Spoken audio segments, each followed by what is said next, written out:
Bonsoir à toutes et à tous, bienvenue dans Guinée Info Première, les titres de l'édition. Après le rituel sacré sur les terres saintes de l'islam, l'avion transportant le premier convoi de pèlerins guinéens a atterri ce soir hier à l'aéroport international Ahmed Sékou Touré.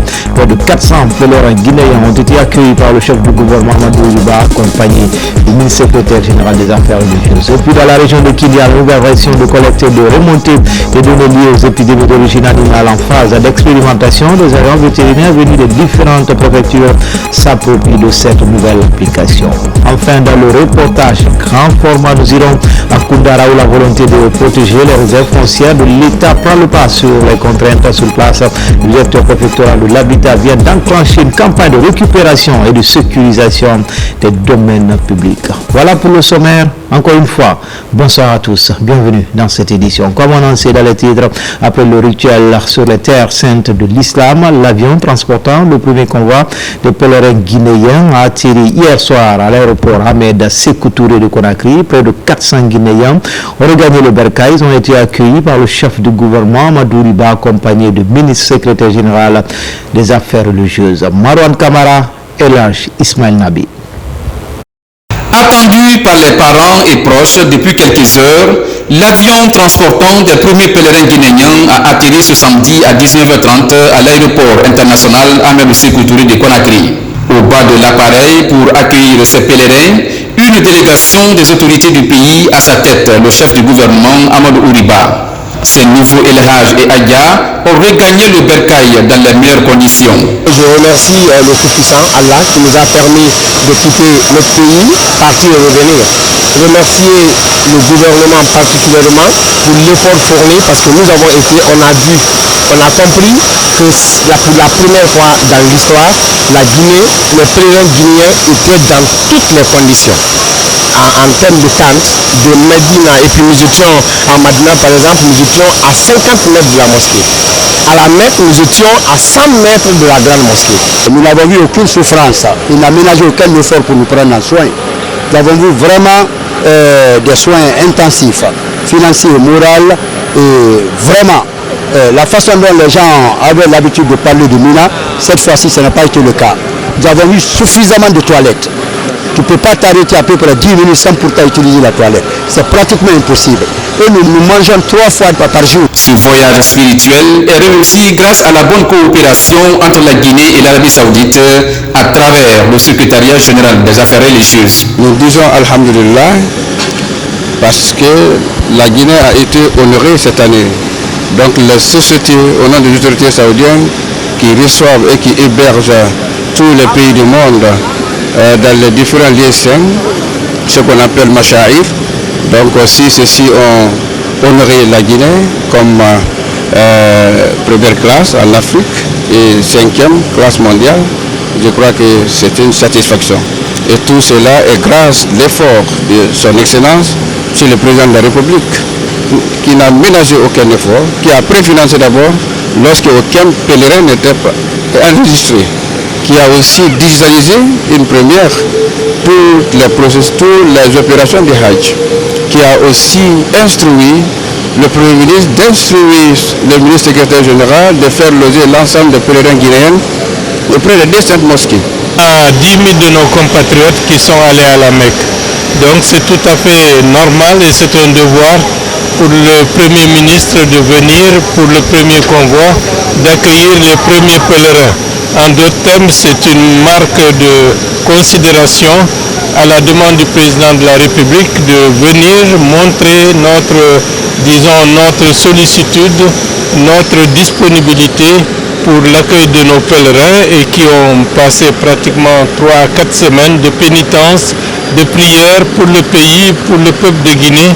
Et c'est tout à fait un devoir pour moi d'être là aujourd'hui ce soir. Comme chaque année, des millions de croyants musulmans du monde entier se rendent à la Mecque pour effectuer le 5e pilier de l'islam. Une obligation religieuse pour tous les musulmans en capacité physique et financière de l'effectuer au moins une fois dans leur vie. À Kouroussa, les femmes volontaires prônent pour l'autonomisation des couches féminines.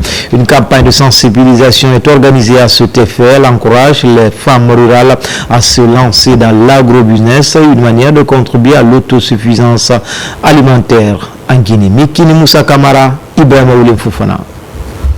Cette rencontre a été l'occasion de mettre en lumière les efforts des femmes volontaires de Kouroussa pour soutenir les femmes dans divers secteurs économiques.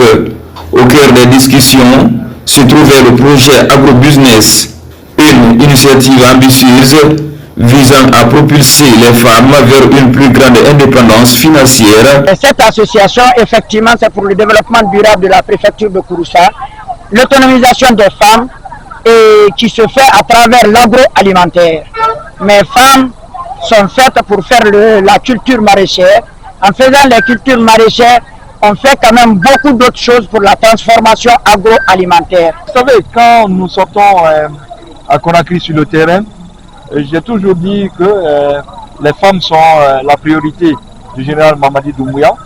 Donc leur autonomisation à son temps là va avoir beaucoup de boosting parce que sa priorité c'est les femmes.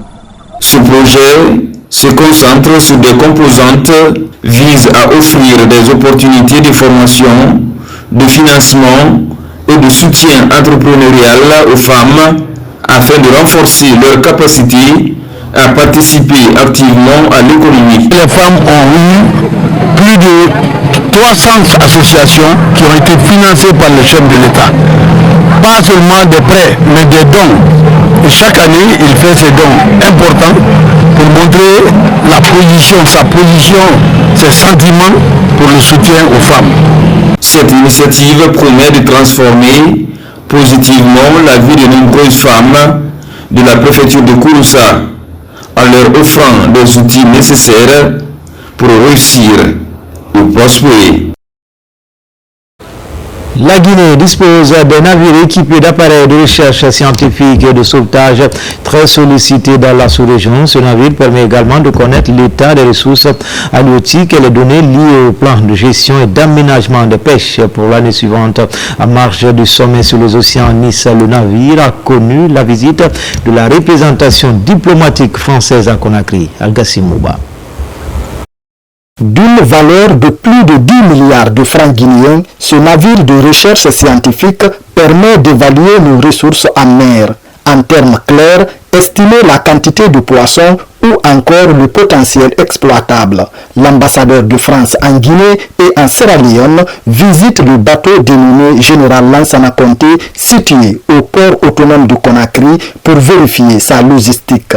Grâce à ce dispositif, fruit de la coopération guinéo-japonaise, le système halieutique guinéen pourrait améliorer son rendement. C'est une occasion de mettre en lumière tout ce que la Guinée fait pour la préservation de l'océan, qui est une réserve de biodiversité, qui est une réserve pour le climat, c'est ce qui nous fait respirer, qui est aussi une ressource pour les communautés. La Guinée dispose avec ce bâtiment d'un bâtiment rare en Afrique de l'Ouest pour observer la démographie des poissons, leur vie. Cette visite intervient au moment où la France accueille les décideurs du monde en marge de la 3e conférence sur l'océan qui se déroule à Nice. Un événement majeur où la protection des océans est au cœur des débats depuis le 10 juin. À Nice, en présence de la ministre des Pêches et du ministre des Finances, nous avons signé avec l'Agence française de développement et le gouvernement guinéen un programme de 4 millions d'euros pour aider les communautés de la côte sur la pêche durable. C'est très bien que l'ambassadeur soit passé visiter notre bâtiment de recherche, qui est très rare dans la sous-région, que vous pouvez le dire aujourd'hui, à part la Mauritanie, peut-être notre pays, nous sommes les seuls à disposer d'un navire de recherche. Équipé de tout type d'appareils de recherche scientifique et de sauvetage, ce navire est très sollicité par les pays voisins, ce qui peut générer des fonds pour l'État. Dans la région de Kindia, la nouvelle version de collecte et de remontée des données liées aux épidémies d'origine animale est en phase d'expérimentation. Des agents vétérinaires venus de différentes préfectures s'approprient de cette nouvelle application. C'est dans le cadre du projet sécurité sanitaire de la Banque mondiale. Alphasia Gaba, Fanalabaya Kamara. Ces agents vétérinaires se familiarisent avec la nouvelle vision de l'application liée à la remontée des données en temps réel. Pour cette phase pratique, des tablettes sont mises à leur disposition. La Banque mondiale et le Fonds des Nations Unies pour l'agriculture appuient l'exercice. On les a remis les tablettes que la Banque mondiale a achetées et puis on les a formés sur les différents paramètres de l'application EMAE Plus et Impresa Plus qui les permet de remonter l'information, et Impresa sert de valider ces informations, accepter et puis analyser et transformer en bulletin hebdomadaire. La plupart des maladies que nous, les hommes, nous développons proviennent des animaux. On ne peut pas avoir la santé si nos animaux domestiques qui sont autour de nous ne sont pas en bonne santé. Aux alentours de cette ferme témoin, des simulations sont effectuées pour la mise en pratique de cette nouvelle vision. Il s'agit d'éviter la propagation des épidémies d'origine animale. Il s'agit d'être actif sur le terrain et faire le travail comme ça se doit. Et je sais que nous allons remonter les données, toutes les informations pour pallier à des maladies épidémiologiques. C'est la surveillance des maladies animales qui va beaucoup aider. Ça nous permettra de connaître l'État, ça va aider l'État guinéen de prendre des décisions par rapport aux différentes maladies qui attaquent la santé animale. Cette phase pratique est précédée d'une session de formation théorique où les agents vétérinaires venus des préfectures de la région ont été outillés en technique d'utilisation de cette nouvelle vision qui pourrait faciliter la remontée et la collecte de différentes données et la surveillance des maladies d'origine animale. Justice lutte contre la pratique illicite du médicament Foricaria. Plusieurs tonnes de produits prohibés en provenance de la Sierra Leone sont saisis par les forces de défense et de sécurité. Déjà 4 suspects sont dans les mains de la justice pour des besoins d'enquête. Tierno Younoussaba. Saisie record de médicaments illicites ici au port artisanal de Misra dans la sous-préfecture de Mafereya. La synergie des forces de défense et de sécurité sous la direction du préfet a permis de mettre main sur ces 2 barques en provenance de la Sierra Leone contenant plus de 1400 cartons de produits impropres à la consommation. Il va falloir, après ce dépotage, procéder à l'inventaire pour qu'on sache exactement le contenu des produits qui ont été saisis ici. Mais d'ores et déjà, nous pouvons dire haut et fort que ces produits sont non seulement illégaux du point de vue procédure, mais nous ne sommes pas sûrs de la fiabilité de leur provenance, de leur qualité. L'article 645 du Code maritime et l'article 646 de ce même code montrent effectivement que la saisie qui a eu lieu, c'est des produits illicites. C'est des produits illicites et les intéressés doivent être poursuivis, déférés aussi au tribunal. Un coup de filet nuitamment opéré avec la sécurité permanente le long des frontières. Les mises en cause n'ont pu tromper la vigilance des forces maritimes. C'est le moment d'appeler la conscience des chefs de port, les élus locaux et tous ceux qui sont responsables dans les différents ports de nous fournir les informations. Parce que sans les informations, nous ne pouvons rien. Par cette saisie, les autorités guinéennes affichent leur engagement à lutter contre la pratique médicale illicite. Déjà, plusieurs personnes sont interpellées. Je présume déjà que et les barques et les médicaments, ce sont des éléments faisant partie de la saisie et que ce sont des produits de l'infraction. Donc naturellement, c'est au tribunal de se prononcer sur leur sort. En attendant, les enquêtes se poursuivent pour en savoir davantage sur ce dossier avant le prononcé éventuel d'une décision du tribunal de Foricaria. En Guinée, les femmes prennent leur place au cœur du développement local, leadership, autonomisation économique et gestion durable des ressources. Ce sont les grands axes d'une formation organisée à Conakry par l'Association guinéenne des enseignantes chercheurs des institutions d'enseignement supérieur pour le développement. Komara Moussa. À l'université générale Lansana Kanté de Sanfounia, le savoir se conjugue désormais au féminin. Les réflexions de 2 jours sont concentrées autour du leadership féminin, autonomisation économique et gestion durable des ressources locales. L'avenir ne saurait être pensé ni construit sans la contribution pleine et entière des femmes. C'est pourquoi il est impérieux pour nous, femmes enseignantes chercheurs, de nous réinventer, de renforcer nos capacités et d'élargir notre champ d'action dans les domaines clés du développement. Le fait de voir nos aînés, de préparer vraiment à occuper les places après, à nous passer le flambeau, je pense que c'est une très bonne chose parce que de cette façon, elles sont en train de nous encourager, de nous former et je me dis aussi c'est une sorte de leadership qu'elles sont en train d'imprimer. L'ambition de l'Association guinéenne des enseignantes chercheurs des institutions d'enseignement supérieur est donc claire, faire bouger les lignes, porter la voix des femmes dans la gouvernance locale et le développement durable. Et c'est un point de départ pour encourager aussi les jeunes filles à s'engager dans la recherche pour augmenter les capacités des femmes dans la recherche scientifique. Il y a un challenge. Ce challenge-là, c'est l'unité de toutes les femmes enseignantes chercheurs et les femmes chercheurs. Aucune ne sera écartée. Les femmes doivent se mettre ensemble pour avoir un seul objectif. Avec cette formation, l'Association guinéenne des enseignantes chercheurs des institutions d'enseignement supérieur réaffirme sa vision d'une Guinée plus inclusive où le savoir, le genre et l'engagement s'unissent pour bâtir un avenir durable. À Conakry et dans les grandes villes de l'intérieur du pays, la démographie est galopante et les besoins liés au logement sont énormes, ce qui pourrait justifier une anarchie dans l'occupation des espaces. À Koundara, la volonté de protéger les réserves foncières de l'État prend le pas sur les contraintes. Sur place, le directeur préfectoral de l'habitat vient d'enclencher une campagne de récupération et de sécurisation des domaines publics. Sur le reportage grand format de cette édition, il est signé Saint-Martin Fansina Douno, Kerfal Lamane. Depuis plusieurs années, la préfecture de Koundara, comme d'autres localités du pays, est confrontée à une occupation illégale et anarchique de nombreux domaines publics. Dans cette préfecture, où les défis logistiques sont quotidiens, une initiative courageuse est en train de marquer les esprits.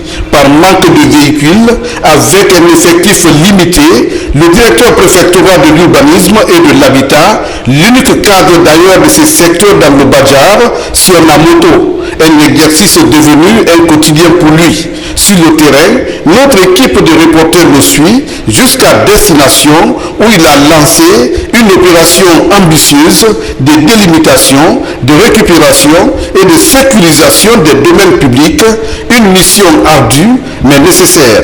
Chaque fois que nous rencontrons Monsieur le ministre, son Excellence Mori Kondé, il nous a toujours dit, le président de la République, le général, on a dit de vous a nommé à l'intérieur, il ne vous a pas nommé pour venir vraiment vendre les parcelles ou quoi. Votre mission principale, c'est de veiller sur les domaines de l'État. Et à nos jours, je peux vraiment dire que ma mission, elle est accomplie vraiment à Koundara. Tout est récupéré et c'est sécurisé. Face à l'occupation illégale, à la spéculation foncière et à la confusion entre propriété publique et privée, l'urgence était réelle. Dans les quartiers en expansion rapide, l'absence de repères cadastraux a permis l'empiètement progressif sur des espaces réservés à des équipements publics.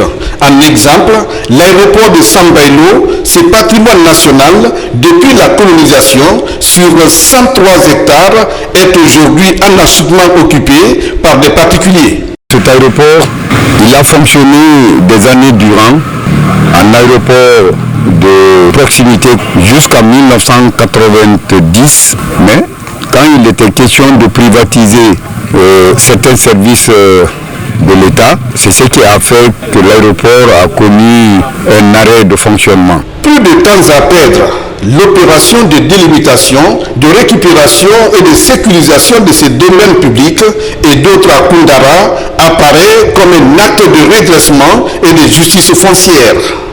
Dans le cas d'espèce, les personnes qui occupent ces lieux ne sont pas à indemniser. Ils ne sont pas dans une procédure d'expropriation pour cause d'utilité publique. Ce sont des domaines déjà qui étaient titrés au nom de l'État que les gens ont occupés. Ce qui appartient à l'État appartient à l'État. Tôt ou tard, l'État va récupérer. L'État, c'est comme l'océan. Quand vous récupérez 1 mètre le lit de l'océan, il va récupérer le double ou le triple de ça en terre ferme ailleurs. Après Sambaïlo, les autorités se sont rendues successivement dans les sous-préfectures de Kamabi et Dar es Salaam pour mesurer l'ampleur de ce phénomène et surtout sécuriser des sites dédiés à accueillir des équipements publics de certains ministères. Nous avons fait la sous-préfecture de Kamabi, l'endroit là où on dit Gadapon, l'ancien fondoir, qui fait 3 hectares, qui est affecté au ministère de l'Agriculture et de l'Élevage. Et après là-bas, nous avons fait le deuxième site qui est au niveau du quartier Dar Salam. Là-bas, il y a d'ailleurs 2 sites. Le premier est affecté au ministère du Commerce et de l'Industrie qui fait 5 hectares. Le troisième au ministère de l'Énergie qui fait les 10 hectares, délimité avec un appareil, un GPS différentiel. Le service n'est pas équipé. Vous avez vu, pour preuve, j'ai pris un appareil GPS en location de Conakry ici que je paye 2 millions de jours. Ici, dans le Badjar, l'initiative n'est pas isolée. Elle bénéficie du soutien actif des autorités préfectorales, locales et judiciaires pour appuyer l'identification physique des domaines publics, souvent basés sur la mémoire collective et les plans anciens. Ces partenariats renforcent la légitimité de l'action et favorisent la médiation sur le terrain. Pour nous, population de Koundara, nous sommes très contents pour le directeur du préfectorat de l'habitat de Koundara, ce qu'il est en train de faire. Parce que ce n'est pas trop tard. La population est informée. Tout le monde actuellement connaît les domaines de l'État. Je dirais toujours à la population, franchement, de ne pas toucher ce qui appartient à l'État. Parce que ça va rattraper. Si nous pensons que la construction est difficile, c'est pourquoi cette mission est sortie pour prévenir la population, ceux-là qui ont les tentatives d'occuper le domaine de l'État et qu'elles quittent directement. Menée dans le respect des lois et avec un souci de dialogue, cette opération constitue une réponse aux défis d'urbanisation désordonnée et de gestion transparente du patrimoine foncier de l'État. À travers elle, Koundara amorce une nouvelle page de son développement territorial marquée par la volonté du directeur préfectoral de l'urbanisme et de l'habitat de protéger les domaines publics malgré les contraintes. Dans le reste de l'actualité, les membres de l'association professionnelle des institutions de microfinance s'approprient de nouvelles techniques, une manière de rehausser le niveau de prestation des agents afin d'offrir des services financiers de qualité aux clients. Thierno Maroufba, Morlaï Souma. Avec 20 institutions de microfinance agréées en Guinée, ce secteur des finances joue un rôle important dans le développement économique du pays. Dans leur logique d'augmenter leur performance sur le terrain, les membres de l'association professionnelle des institutions de microfinance de Guinée s'approprient de nouvelles notions. Vous avez 4 thèmes qui vont être déployés. Il y aura un thème sur le digital. Vous savez que actuellement c'est ce qui est en vogue. Vous aurez aussi un thème sur le crédit pour les PME et les PMI. C'est une excellente chose dans la mesure où nous sommes quand même un secteur inclusif et nous sommes un secteur qui servons les personnes les plus vulnérables avec des solutions qui doivent être spécifiques. Donc il est important de renforcer les capacités de nos membres afin de leur donner les outils nécessaires pour donner plus de produits et surtout sécuriser aussi les financements qu'on fait auprès de nos bénéficiaires. Cette remise à niveau touche l'ensemble des institutions de microfinance. L'objectif est de permettre aux participants d'offrir des services financiers de qualité et durables à la population. C'est une nécessité pour nous de rehausser quand même le niveau de nos agents. Ça fait partie de nos responsabilités, ça fait partie comment on appelle, de notre challenge de tous les jours. Quand vous attendez qu'une institution est une bonne institution, c'est parce que les personnes qui y travaillent sont des personnes qui ont reçu une bonne formation, qui ont un bon niveau, qui sont à jour.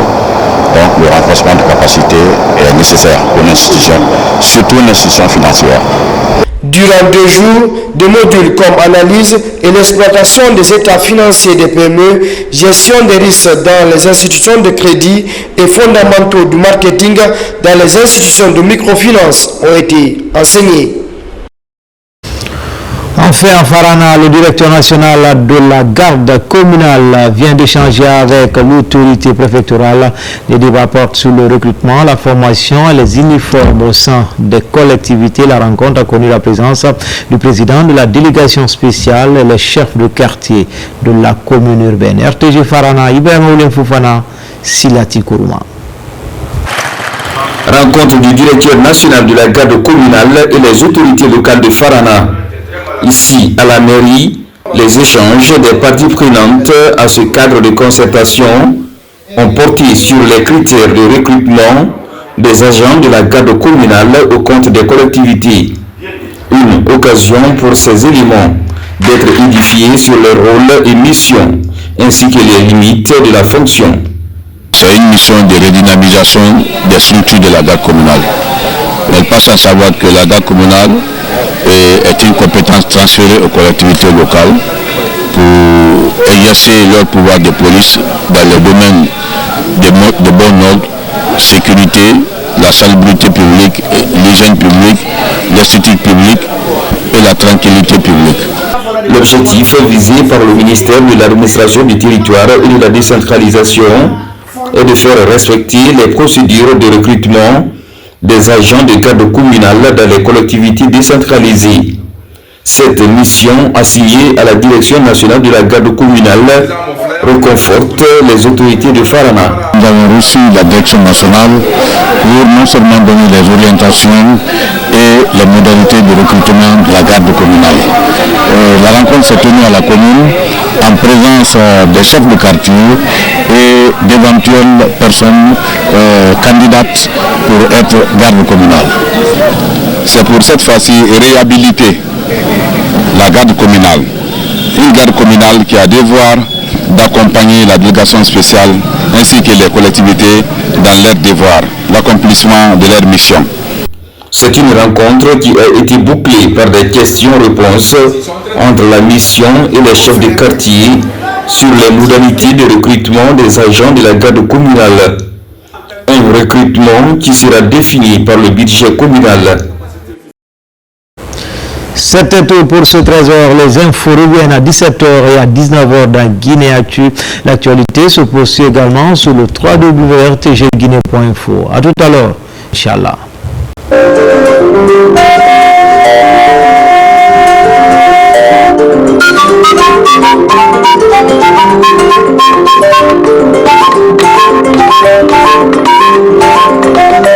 Thank you.